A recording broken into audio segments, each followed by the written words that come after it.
1993, more than 1.9 billion pounds of food have been collected. Excuse me. And whereas in Port Huron in 2023, 64,000 pounds of donated food was collected locally by letter carriers. And whereas this year, hundreds of households in our country will struggle to provide enough food for their families. And whereas we recognize all letter carriers for their hard work and their commitment to their communities. And whereas all of the food collected in our community stays in our community, and we support letter carriers' efforts to help those in need in our community. And whereas the National Association of Letter Carriers continues to work to end the challenges of hunger in the state of Michigan through its 31st annual Stamp Out Hunger Food Drive. And whereas on May 11th, 2024, the second Saturday of May, letter carriers will collect food donations to be distributed to pantries and food banks at a much-needed time of year.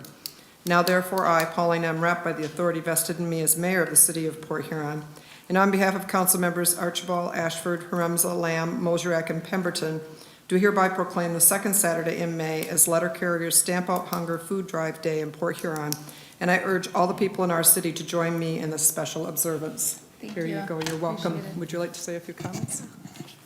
I would just like to thank everybody for being a part of this every year and helping get the awareness out there so that everybody in the community can put out items so that way we can help refill our local food pantry shelves. Okay. Thank you. Thank you. Thank you.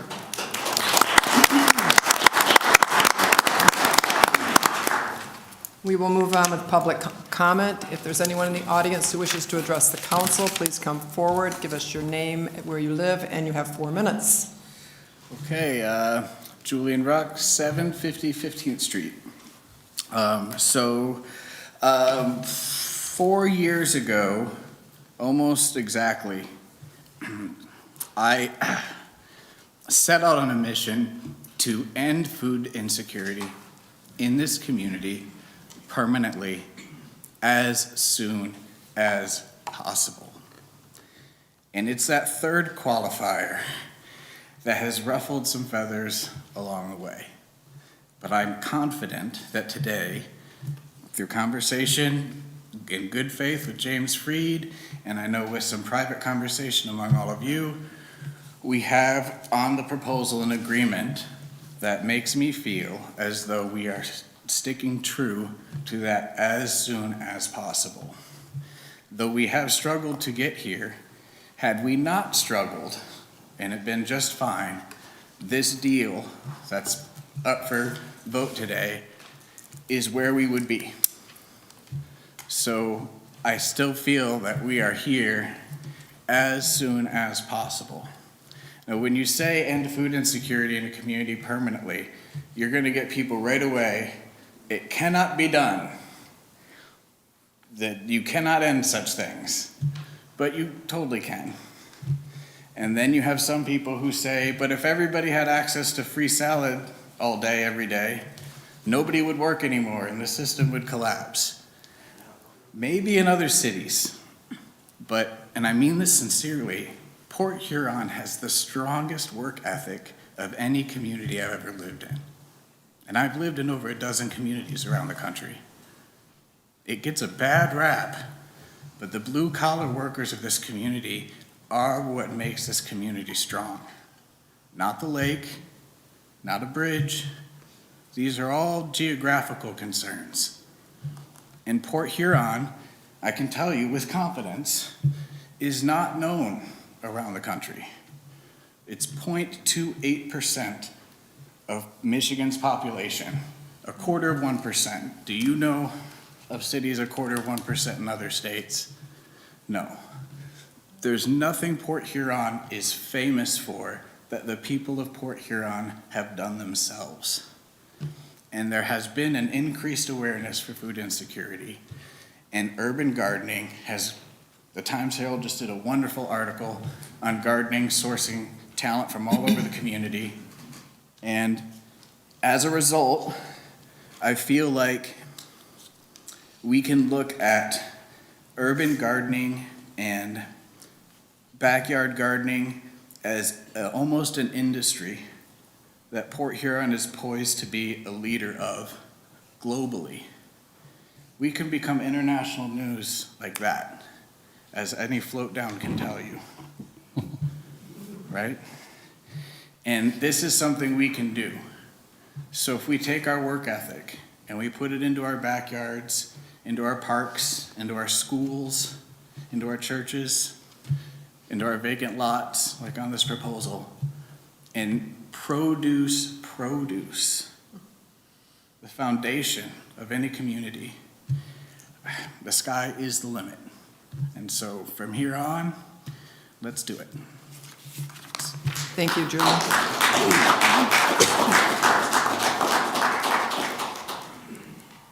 Is there anyone else who wishes to address the council this evening? Please come forward.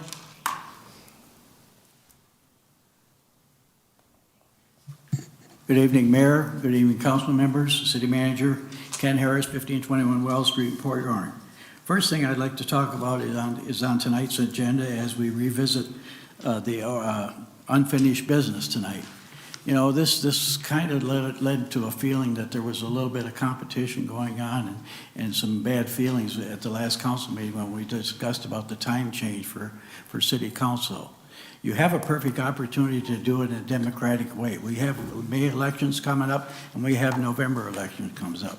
If it's true that it's the residents of Port Huron that want to change, then let them put it on the ballot and let them make that decision. I think that's proper, and I think it's a good step forward to show what Port Huron can do. What I like to address also is as we start looking at our budget tonight, and I just wanted to go back and look at some of the things here. Last year, the cost of living for basically seniors and it recognized the cost of living for Social Security and stuff was 3.2%. Well, the future right now, the predictions for accountability and the inflation rate is 2.6% for 25. And I really think that's going to make a huge difference.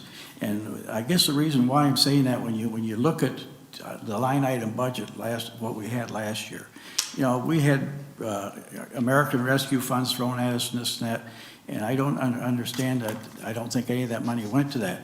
But when you really have to look at the line item budget, and I'll just throw a few of them out here. And these are administrators' programs. Somebody that's a head of a department got these raises last year. There was a budget increase for one administrator of $14,325. There was a budget increase for wages of $6,621. There was a budget increase for wages for $5,843. There was a budget increase for wages of $14,673. There was a budget increase of $5,542. There was another budget increase for administrator in the wage of $2,596. There was a budget increase of $11,070. Budget increase in the position of administration for $14,504.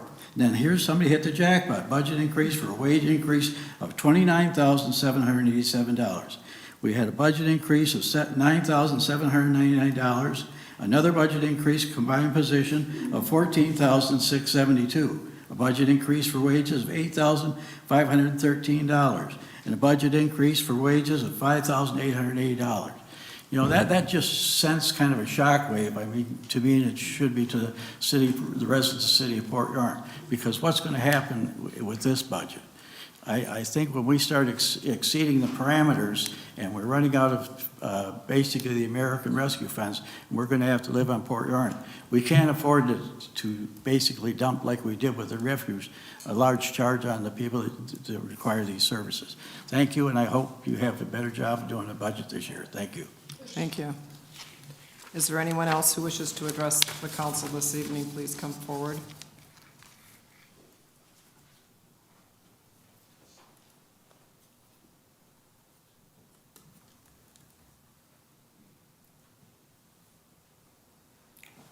Hello, my name is Michael Ryan Kirchner. For the sake of my own personal safety, I'd like to keep my address private. I was here last year speaking about police repeatedly breaking into my car and under city cameras and law enforcement or 911 telling me I couldn't prove it. I think that was around the time audio cut out here. Shortly after that, I had police officers stop me down on the boardwalk by the Black River while I was walking on foot and threatened me with more problems if I didn't keep my mouth shut and get out of here, operating like the like a organized crime syndicate that they are, my car happened to be broken into, as well as my brother's home at that same time that I was being detained. I've had a police officer grab me on foot around that same area another time and grab me by the throat just to let me know he was watching me. I had another officer pull up behind me in that parking lot there off of Quay Street one day and put on his loudspeaker them to pull over my car. I was dangling my keys out the window and parked in a parking spot at the time. I was asked to exit the vehicle, and move towards the trunk, and then told to put my hands in my pockets. I repeated at the officer, place my hands in my pockets. He said yes. After doing so, he bounced my head off the trunk of my car and told me to keep my hands out of my pockets. I've been pulled over more times in the past year in Port Huron than I had in I had accumulatively been pulled over in the 25 years of being licensed before this. Now, before I arrived in Port Huron, I designed and built semiconductor facilities, both nationally and internationally. Advanced technology, life science, and government facilities. I had a little instance where my son and his mother disappeared. A young lady named Alina Blanchard was murdered. They tried to pass her body off as my son's mother. They kidnapped a little 3-year-old girl named Camille McKinney and threw her in the trunk of my car. I was severely beaten and gang raped by law enforcement at that time, and this was the hair that was cut from my head. They told me I was to be a devil's disciple now, gang member, and that I was to work for them, selling, manufacturing, or transporting, trafficking drugs. I was really hoping, after arriving to Michigan, I'd attempted to notify police of the problems I was having. I'd come down to this building even to tell them that, they were sending me videos of a shave-headed man in Sheriff Brown's brutally raping my unconscious 5-year-old son, along with messages that said anybody who has a problem with raping children is a pedophile. Law enforcement here, as they have in multiple other cities, have all told me that they can't take the report. These reports must be made where this has happened. Of course, if I contact Birmingham, Alabama, where that occurred, they tell me I must come in and make such a report in person, and I don't plan on doing that anytime soon. So yes, I've chose to come down here today just to remind everybody. Your time is up. Thank you. Thank you. Is there anyone else who wishes to address the council this evening? Please come forward, give us your name, and you have 4 minutes. Good evening. My name is Craig Kloss, 3874 Lowton Drive, Fort Gratiot, Michigan. I've come this evening just to do a follow-up to see if we can get an update on current status of what's going on with the canal project. I'll call it the project, but obviously the things that have transitioned. My concern isn't necessarily about the boating community. It's more about the sanitation issues. As we know, National Weather Service has predicted that this summer is going to be extremely hotter than what we've had. Looking to see if we've done any research or insight to potentially what effects we could have with that. With obviously we know everything that is north that runs from Cape back out, a lot of their sanitation dump, their by-waste, right, runs into the river. So what does that look like? What does that do us for the summer? And then obviously the effects that can have with all the events that are going on this summer, the 100-year to MAC. So if we could get an update on that, that'd be greatly appreciated. Thank you. Thank you. Is there anyone else who wishes to address the council? Okay.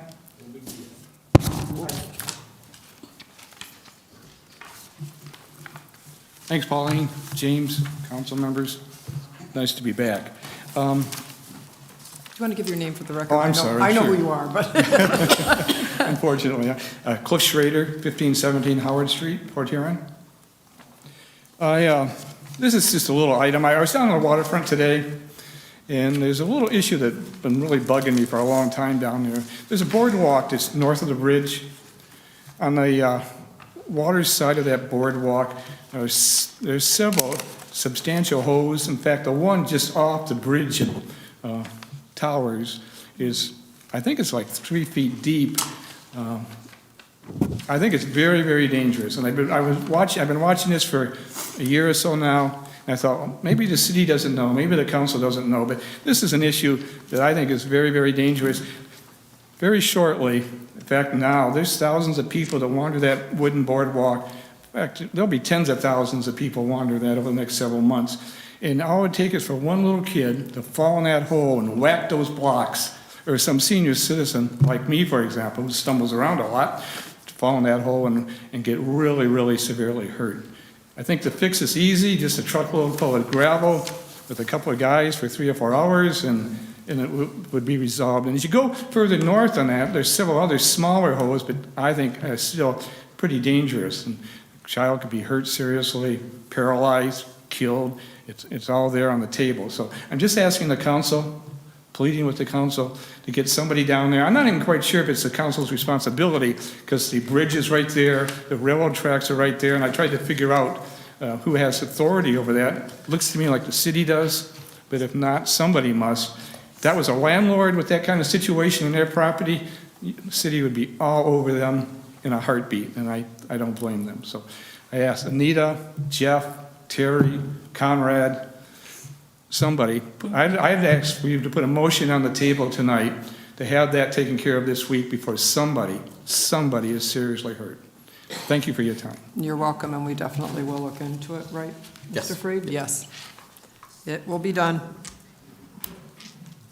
Is there anyone else who wishes to address the council? Good evening, Eileen Tesh, Algonac.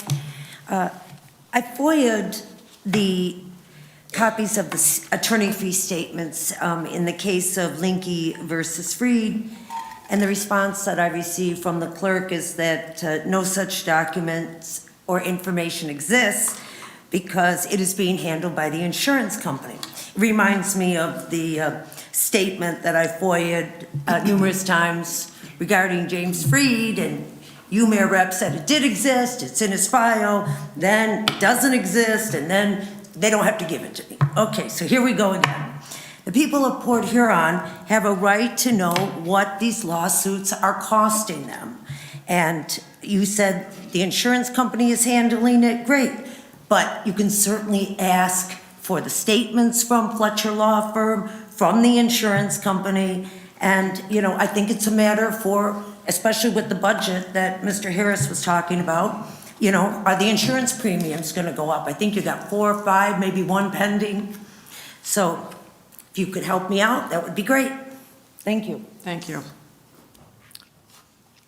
Is there anyone else who wishes to address the council this evening? Hi, Ron Madier from Kanoke Township.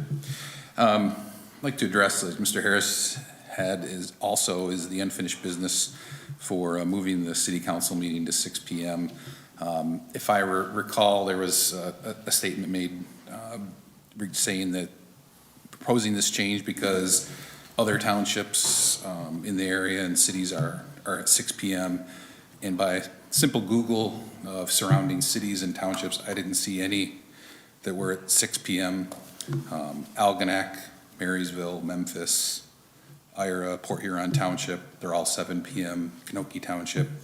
Greenwood is 7:30 p.m. So a lot of us don't understand why the moving to 6 p.m. isn't conducive to people to be able to attend the meetings. So, people work during the day, and by the time we get off, grab a bite, pick up kids if needed from daycare. 6 o'clock isn't amendable or feasible for people to be able to make the meeting. I understand that it might be more convenient for the council, but for the people trying to attend the meeting, it's harder. So just wanted you to, get that feedback. And then lastly, I just, Again, I saw in the paper the nice article yesterday for community gardens. It's nice to see a resolution, with Julian and promoting community gardens further. So that's a good positive thing to see. So that's all I have. Thank you. Thank you. Is there anyone else who wishes to address the council? Olden Gothier, 11th Ave. First, I'd just say thank you for hearing out on Julian. He didn't give up, and you guys finally got somewhere with that. So I appreciate that, and I'd just like to speak some support onto that.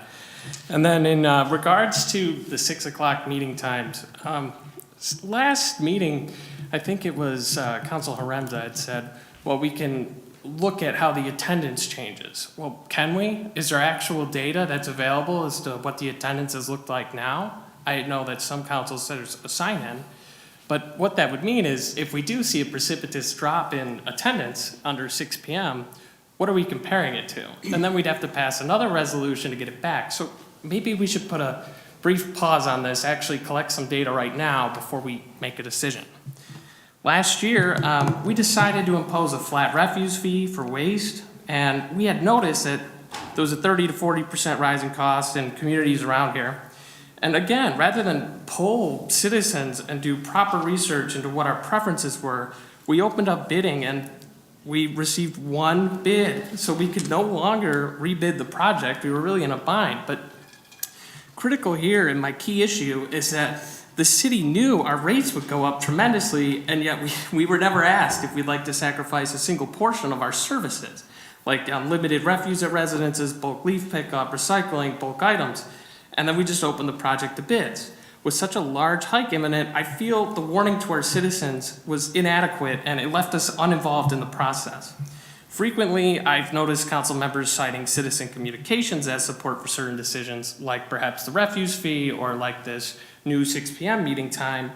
But these are just strictly anecdotal at this point. Is there any way that the city could allow for more input from residents? Simple polls for key decisions like the refuse fee or ending up on the ballot like Ken Harris mentioned would just serve as a far better metric for weighing decisions than a few emails in the council members' inboxes. In regards to the water rates for the city, I represented comparable rates from other surrounding municipalities, and James Freed seemed unconcerned as if the differences weren't that large. I finally got my FOIA back for these comps I was promised, and it seems we've only ran one against Port Huron Township, also including the refuse fee on their rates, which doesn't make a lot of sense because we don't bill refuse fees on our utilities, so the comparison wasn't great. Taking that out, yeah, we still pay 37% more than Port Huron Township and 100% more than Fort Gratiot residents. And a further issue here is that there's a weird discrepancy in how we're analyzing these rates. On the published comparable monthly billing data for years past, the comp assumes 667 cubic feet of usage every month, but the average residential usage published on that same sheet says 478 cubic feet. But then, even further, you go and look at the comp given by the city, and it was ran against 1,000 cubic feet. Can we decide on one single usage amount to compare here?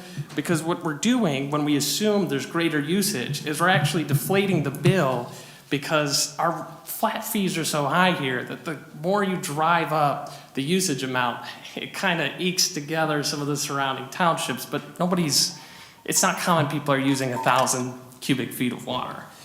It's just another way that big businesses here are truly like the main benefactor for how our rate system is set up. Any big business that's a principal customer here or a large user of water would be terribly off if they left and went to a different city. Whereas residents can move 3 miles out and pay $300, $600, $700 less a year.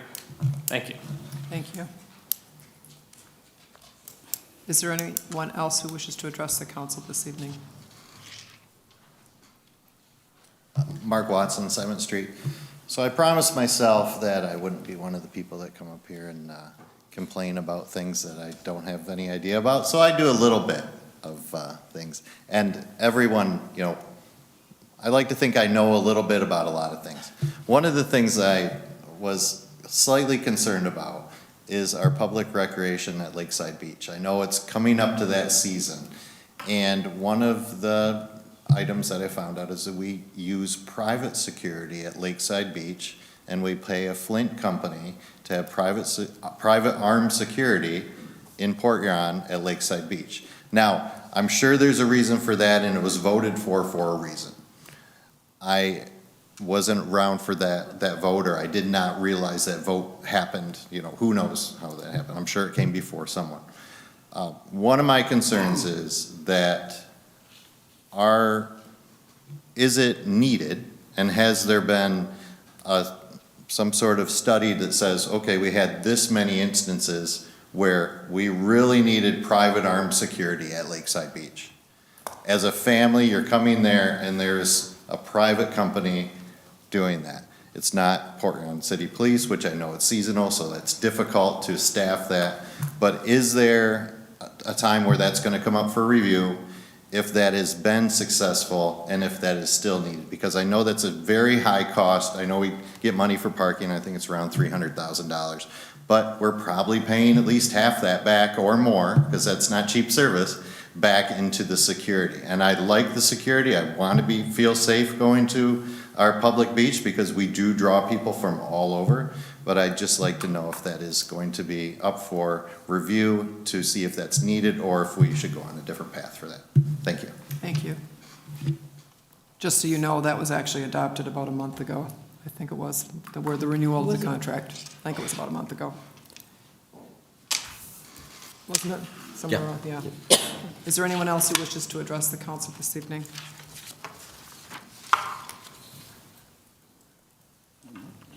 Good evening, everyone. Curtis Carl, Port Huron Township. A few things, talking about the roads we're going to be fixing this summer. I believe down on the south side, Harrison Point, you were going to fix Francis Street. I would pick Kearney over by Cardiology Associates over Francis. You know, it's a war zone. It's a bad road. But you guys must have good reasons, maybe your sewer separation or whatever, on why you're going to take care of them streets first. Maybe you could close Kearney Street, because nobody should be driving down it. I don't know. I tell my wife to avoid it every day. The parking lot at Merchant and Quay. It's been pretty empty since you guys sank, I think it was 40 grand or more into it. Looked good, you guys got it all resealed and striped. But since the Wrigley Center has failed us, there really is no reason to have that parking lot there and the money that was put into it.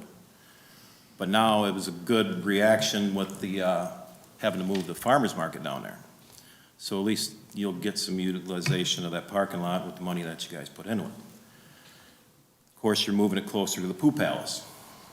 That, I know you're gonna have some breaking news on that tonight possibly, and moving forward, that could be a couple years before we resolve that. So I'm one person that attends the farmer's market pretty much weekly. I hope it's not a problem, you know, because it will affect everybody's business down there. And it's been over 5 months that I've been coming to these meetings, creeping up on 6. Feel that I come up here and I speak on deaf ears. There's a few things that you guys have addressed, any of my concerns, but our main concern is justice for Josh. I don't understand why somebody's not tasked either bi-weekly with contacting the Attorney General, following up, find out where we're at with that investigation or the charges that are going to be brought forward. I don't know, transparency, what Eileen was talking about, it'll earn someone's trust. If you can't be transparent, we can't trust you. And I just want to see you guys speak up and say, hey, yeah, we're making a phone call, we're drilling them, we want them to get this thing going, put it to rest, so then I can stop coming here. But until we get justice for Josh, you're going to see me every other week. Is there anyone else in the audience who wishes to address the city council this evening?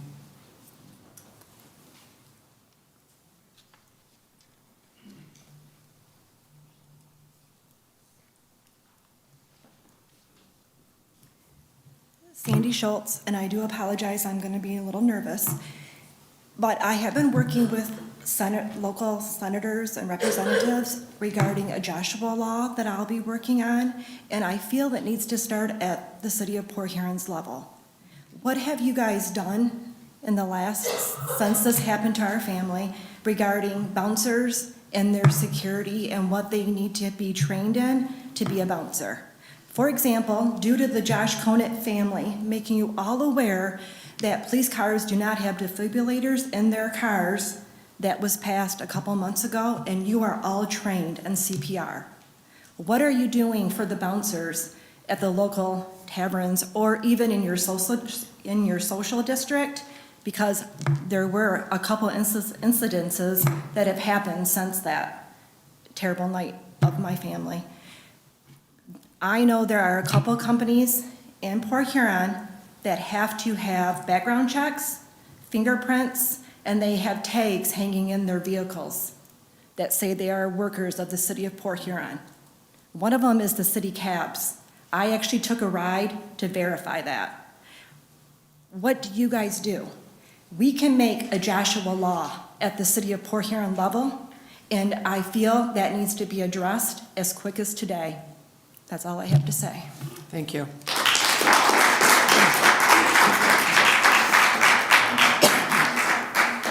Is there anyone else who wishes to address the city council this evening? Seeing no one, declare public comment closed, and we will move on with the agenda. Consent agenda, is there a motion? So moved. Support. Councilmember Ashford, supported by Councilmember Pemberton, and we'll take the vote. Councilmember Archibald? Yes. Councilmember Ashford? Yes. Councilmember Lamb? Yes. Councilmember Mosrak? Yes. Councilmember Pemberton? Yes. Mayor Rep? Yes. Items on the consent agenda. Received and filed notification from the Michigan Liquor Control Commission that an application has been received from East Point LLC for a conditional license to transfer ownership of an escrow 2023 Class C and SDM license located at 318 Grand River Avenue. Receiving the proposed capital improvement program and scheduling a public hearing for May 13th to hear public comments from interested citizens on the proposed capital improvement program. Receiving the proposed 2024-25 Downtown Development Authority budget and scheduling a public hearing for May 13th to hear public comments from interested citizens on the proposed budget. Confirming and approving single lot special assessments for fees or charges for foreclosed, vacant, and abandoned properties. And we will then go to unfinished business. Second reading. Approving an amendment to the City Council's Rules of Procedures, Rule 3A, regular meetings, to change the beginning time of regular meetings to 6 p.m. Is there a motion? So moved. Support. Councilmember Pemberton, supported by Councilmember Lamb. Discussion.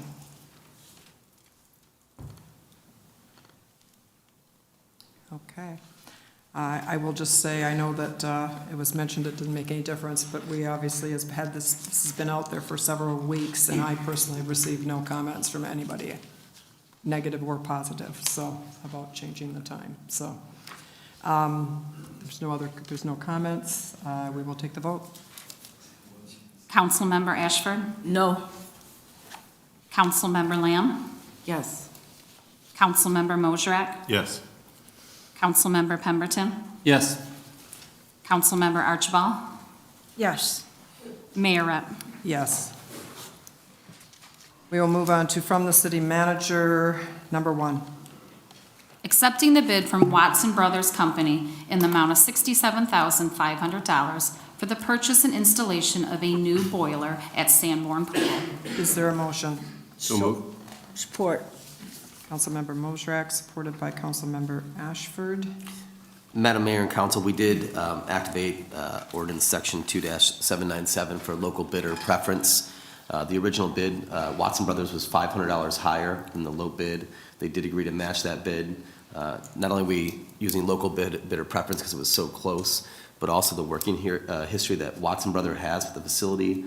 They've been working on that, both pools. They know it well and can do a better job without any change orders. Is there any questions? Yes, City Yes, Manager. Councilmember Ashford.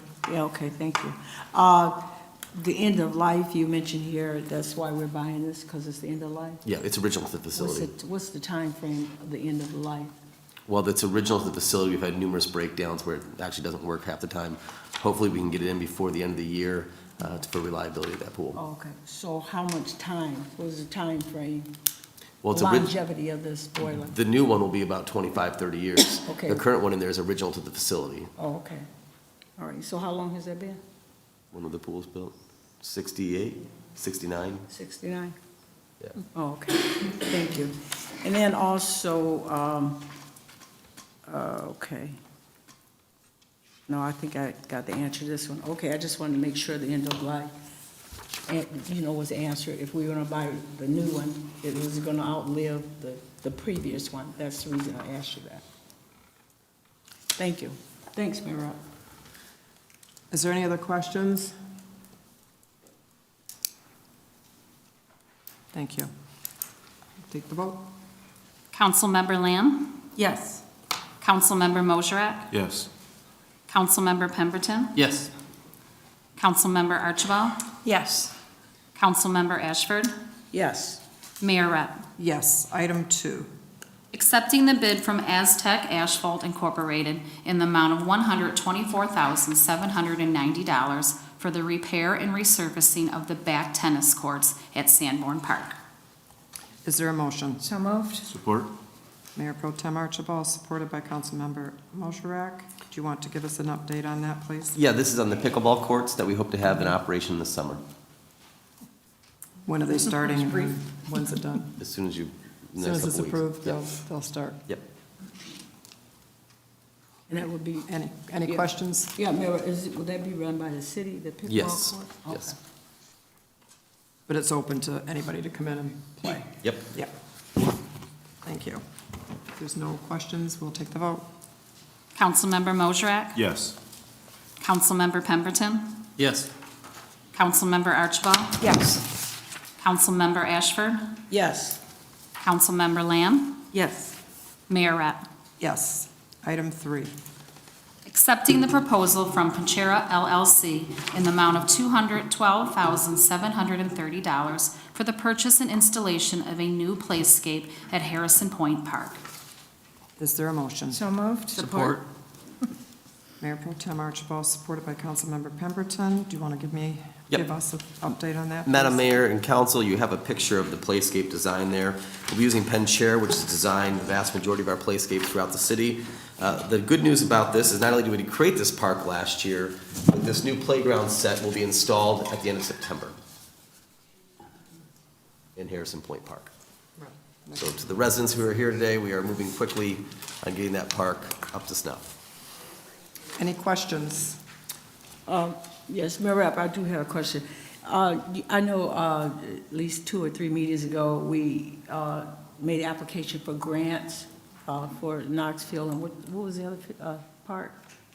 Knoxville. Well, anyway, the question is that, now, if we could do this with ARPA funds, why do we have to make a grant for the other 2? Can you help me out there?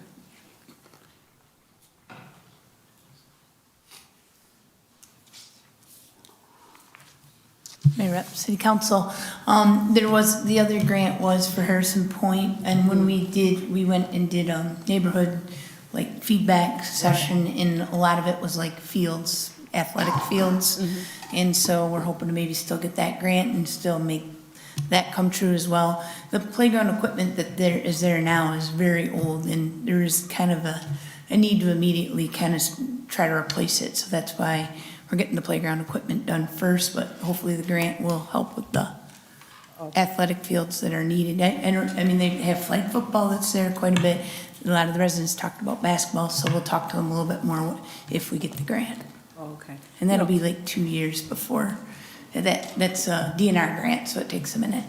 Oh, okay. Well, I'm all for it, for them to get this, but it just seemed like such a, I just can't put my arm around it. I mean, if we could just buy this through the ARPA funds, I mean, they were given to us, and you said that equipment is so old, and I can't think of any other older field, because nothing has changed to that land, that playscape out there at Knoxville. It's been there like for ages too, so I just didn't know what This that one, was. The one at Knox is older as well, and that Yeah. one we do have a grant requested for. But actually, some of this equipment, we're gonna have to take out, and there's just been a ton of kids there every day, and it's not, some of it is not safe. So we really need to we're a little bit more emergent on this one because of that. Oh, okay. But that's why we have the one in for Knox as well. Oh, okay. But it's not a safety concern there as much as it's just antiquated, like older at Knox. Yeah, I think I get the message. Okay. Yeah. Thank you. Sorry, I just want to make sure I answered the question. Madam Mayor and Council, I would note as well that we built a $50,000 splash pad and a more than $250,000 play structure at Knox Field just a couple years ago on the eastern side as well. So they do have a brand-new playscape at Knox. Well, that's not the question. I was talking about the other one, the one that was comparable to this. But thank you for your input. We're That trying to wasn't- trying to remediate the liability. This Harrison Point Park is a clear and present danger to kids. It needs to come out. Yeah, well, I'm not talking tick for tat. I'm just trying to make a point, and which I've made, and she answered it successfully. So thank you so very much. Thank you. Thank you, Nancy. Thank you, Nancy. Is there anyone, other questions, comments? We'll take the vote. Councilmember Pemberton? Yes. Councilmember Archibald? Yes. Councilmember Ashford? Yes. Councilmember Lamb? Yes. Councilmember Mosrak? Yes. Mayor Rep. Yes. We'll move on to resolutions. Accepting the proposal from Zimmerman Volk in the amount of $25,250 to conduct a target market analysis of housing types for support of real estate development and redevelopment projects downtown and adjacent neighborhoods. Is there a motion? So moved. Support? Councilmember Pemberton, supported by Councilmember Lamb. Do you want to give an Yep. explanation? Madam Mayor and Council, the last comprehensive housing study we completed was in 2007. It was done by the same firm.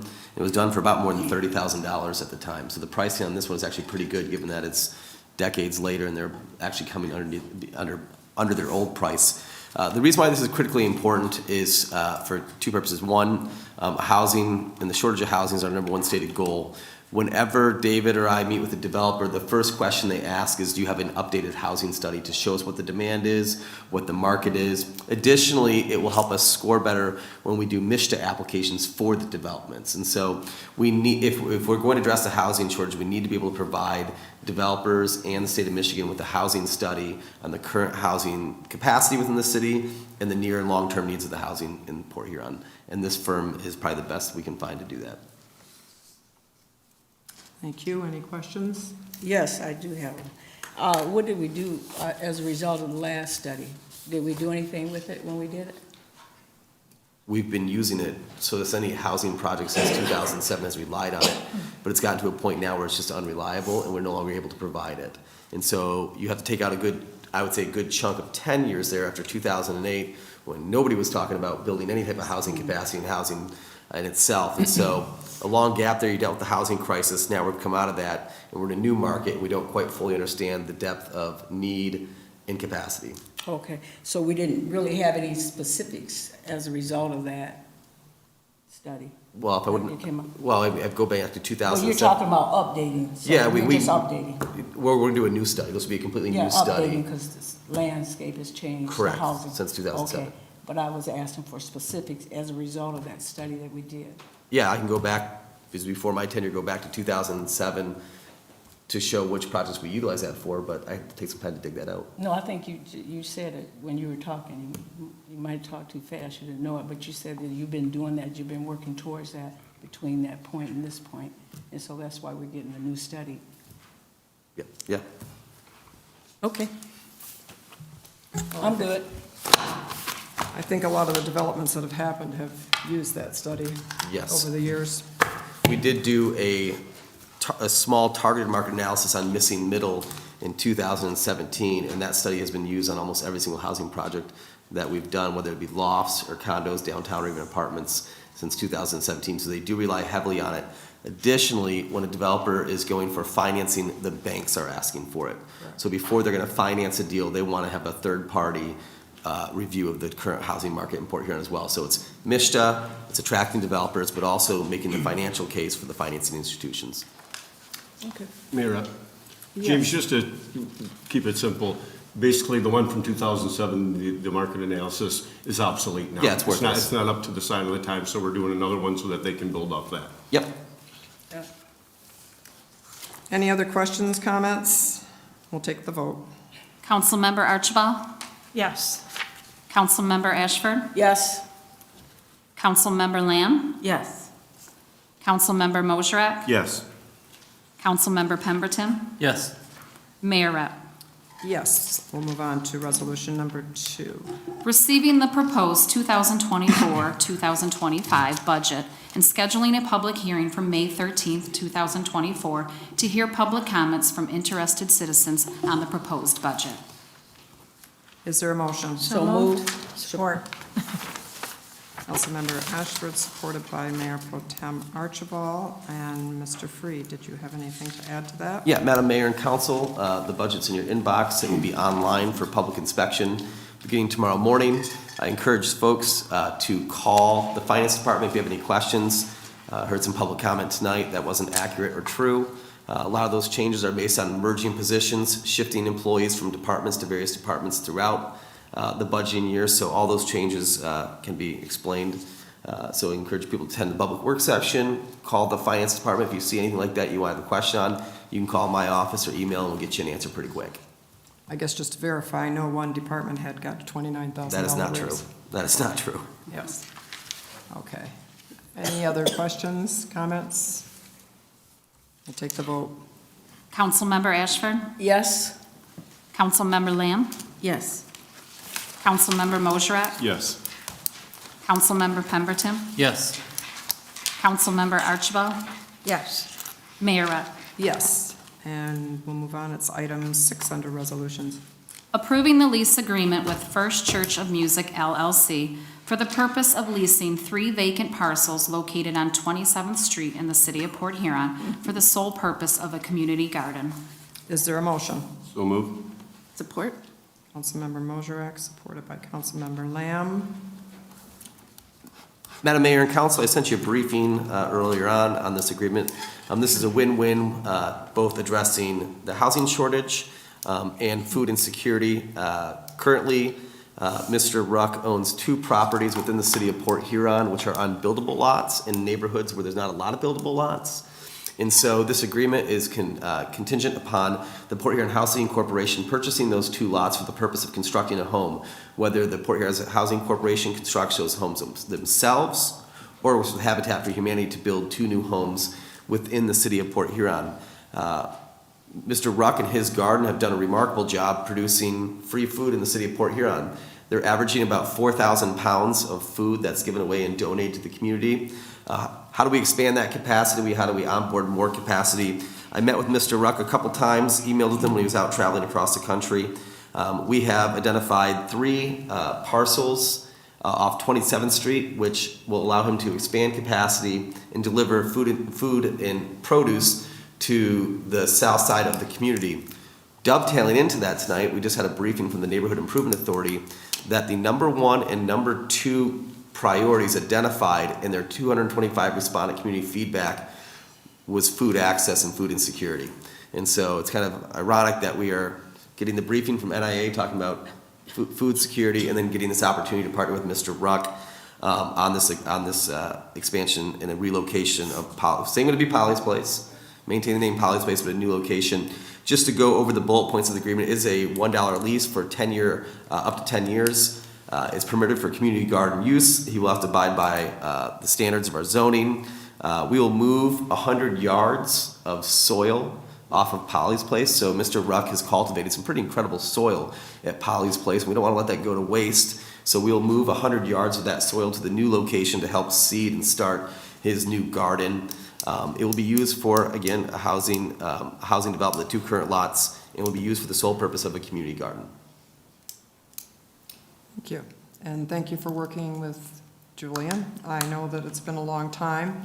And actually, this is something that you and I talked about possibly doing well over a year ago, but with everything that kind of got mixed up there, it didn't happen. So I'm glad it's finally come to a fruition and you've been able to make an agreement. Yeah, I do want to thank the mayor. The mayor played a huge role behind the scenes in pulling this off.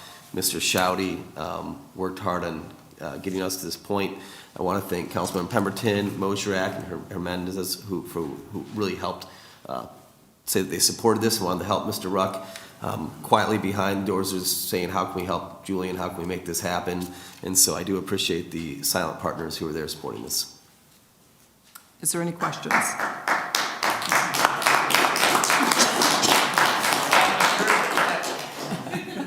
Haven't approved it yet? Might be too soon to clap, right? Mayor Rupp? Yes, I Councilmember Pemberton. appreciate Mr. Freed mentioning the kind of meetings we had, but I do feel the need to be an out loud proponent here, because there was a day that from this very seat I said we will not ever partner with Mr. Ruck. So today I'm eating those words because I will be voting yes on this. I want to say I think this addresses the needs. I think the issues of being a good neighbor, being able to be in a spot where it works and works well for the neighborhood. I think the buildable lot thing is perfect, and I really am hopeful. I appreciate that you've worked with Mr. Freed and turned a corner together, and that was my biggest concern throughout this whole process. Right, like you said, it's been a long process. We don't need to rehash the past, but I do want to say I felt it was important. If I did say up here, hey, we're not going to do this, I think. Anytime I get to, be wrong up here in a way like this, I appreciate it. This is it's a great opportunity to be wrong about something if we're going to try to work together with any resident on anything. And so I'm hopeful, and I really, like you said, you worded it well, Mr. Ruck, during public comment when you said it's a good faith effort, and I think we're all in on a good faith effort here. Let's try to see if we can figure this out. Absolutely. Any other comments from anyone? Mayor Rapp? Yes, Councilman Mayor Pro Tem. James outlined, I know Julian come up to the podium and seems to be genuinely happy with this proposal. I just wanted to make sure, since you did outline everything, that there's no miscommunication and both sides know exactly what we're doing moving forward, so that you're happy and we know you're happy before we do something like this and purchase these properties and move you elsewhere. So I sent Mr. Ruck a copy of the agreement, so he signed off on the agreement beforehand. Mr. Ruck, would you like to address? I think what can be certain in an uncertain future and world is, we spoke of a 10-year lease or ongoing agreement. It's not my intention to be gardening that spot for 10 years. Shiloh Baptist is in the neighborhood, and I actually see them as a great space to inherit what I install once it's viable. It's their neighborhood, and as I expressed to some parishioners there yesterday, I'm a guest in that neighborhood, and I'm fully cognizant of that.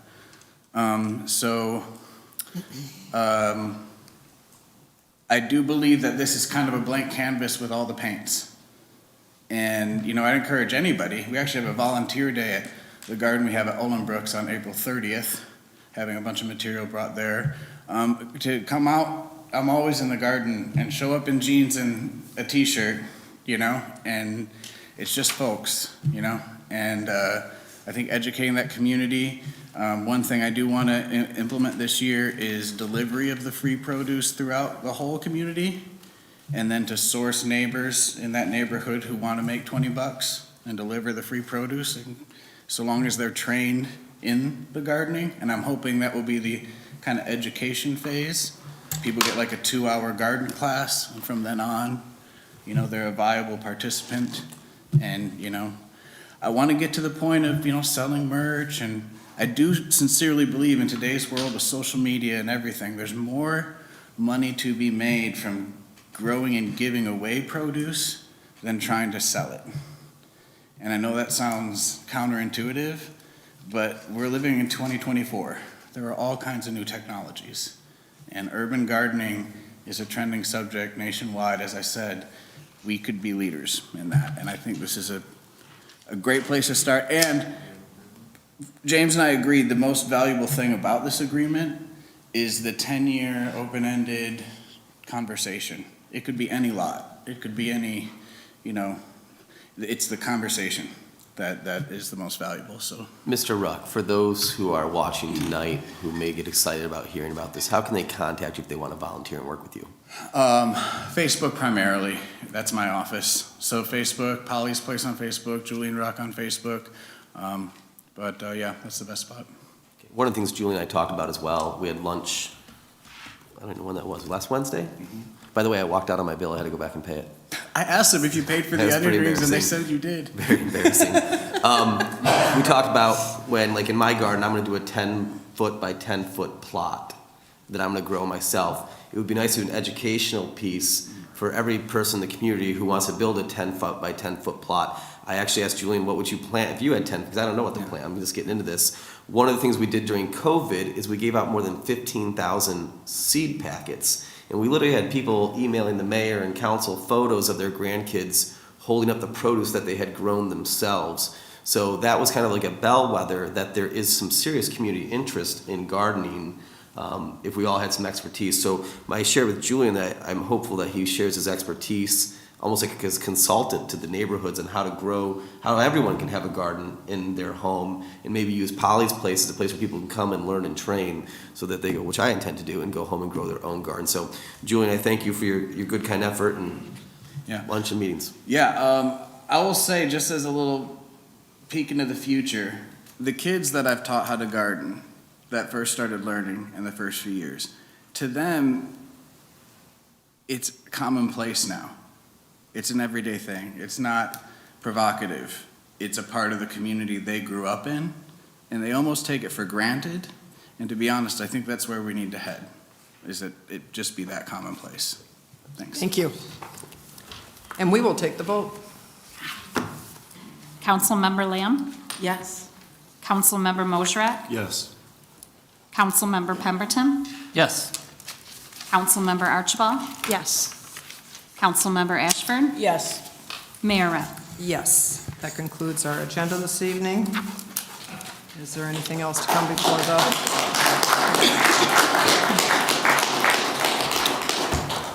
Now you can get the applause.